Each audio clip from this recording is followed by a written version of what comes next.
Have you ever wondered how the CO2 emissions can pollute the seawater? Well, as we all know, oceans are a vital part of our environment. They regulate the weather and they inhabit thousands of animals and plants, such as coral reefs, which produce significant amounts of oxygen. Each year, oceans absorb around 25% of the carbon dioxide we emit. That CO2 dissolved forms carbonic acid, reducing the pH of water. This affects marine life.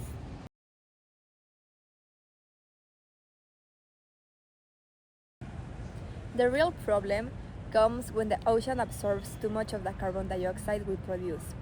This is the main cause of the acidification of the water. When CO2 dissolves in water, it forms carbonic acid, which releases protons and heavily reduces the pH levels. The ocean turns more acidic, and the calcium carbonate, which is known for being the structural base of corals and shells, got easily dissolved. As the pH decreases, organisms like skeletons or shells get weaker. This affects their growth and reproduction, and by consequence, the rest of the species that feed on them. Because of this, the acidification not only affects the corals but also the marine food chain. But there is still hope out there. Here comes Geo Engineering. This concept refers to large-scale interventions that look for intentionally modifying the current state of the climate for the greater good. However, even if we were to implement the best geoengineering strategies, there could be unpredictable side effects that could harm the biodiversity or just practically impossible to execute regarding ethical and legal boundaries. This is why science has proposed innovative ideas to fix the problem. Our solution? Ocean alkalinity enhancement. Of course, there are plenty more options to fix this issue. Scientists have researched that reducing CO2 emissions from the source will surely address the root cause of this problem. But even if we were to cut the greenhouse gases immediately, the damage has been done and will surely remain for many years to come. Another option is to artificially remove the carbon dioxide from the seawater. It includes methods like direct air capture, ocean fertilization to promote algal uptake CO2. This sounds like a great idea since it takes into consideration the hard work of plants underwater. However, as many methods are, the high energy and cost demands are troublesome, and the potential ecological side effects, like desoxygenation, is also a risk. This is why ocean alkalinity enhancement is our first option to solve this issue. It combines immediate pH correction, offering mitigation and adaptation benefits for the ocean. pH is what tells us how acidic or basic something is. When there are more hydrogen ions, the environment becomes more acidic, and when there are fewer, it becomes more basic. Our oceans have always acted like a natural buffer, keeping this balance stable. That's because it has a delicate equilibrium between carbonic acid and the carbonates, which work together to prevent extreme changes in the pH. But as carbon dioxide levels keeps increasing in the atmosphere, this balance starts to fall apart.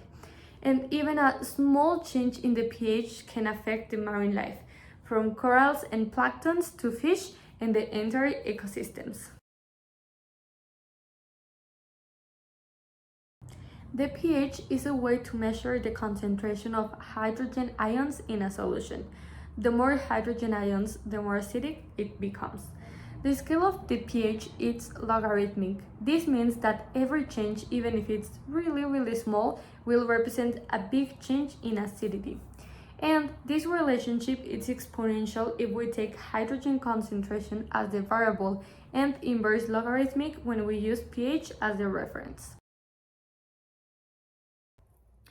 For context, a buffer solution is a mixture that resists changes in pH when small amounts of acid or base are added. Its composition can consist of a weak acid and its conjugated base, or a weak base and its conjugated acid. This behavior is possible due to the chemical equilibrium between the weak acid and its conjugated base. Buffer solutions are extremely useful in all areas of science. They are commonly used in laboratories for microbiology experiments, genetic studies, and other applications. However, they also play an important role in agricultural and food industries. With all of this in mind, our proposed solution is ocean alkalinity enhancement, which relies on carbon removal involving the addition of alkaline substances to the seawater, mimicking the natural reaction of alkalinity produced through the slow watering of rocks such as limestones or basalt. However, and as we mentioned before, geoengineering comes with consequences. The cost of the project depends heavily on the alkalinity source transport and distribution methods, as well as the grinding and mining material production. Some experts also say that it is complicated to estimate the side effects to the ecosystem if we were to change the pH conditions in such short notice. The reality is that finding a perfect solution is complicated, and the best thing we can do is take action. Even a little could be better than nothing. In conclusion, restoring oceans' alkalinity could be a key step in reversing acidification. This approach reinforces the ocean's natural defense against excess carbon dioxide while protecting marine ecosystems. This solution demonstrates how applied chemistry and environmental engineering can work together to address one of the greatest challenges facing our oceans.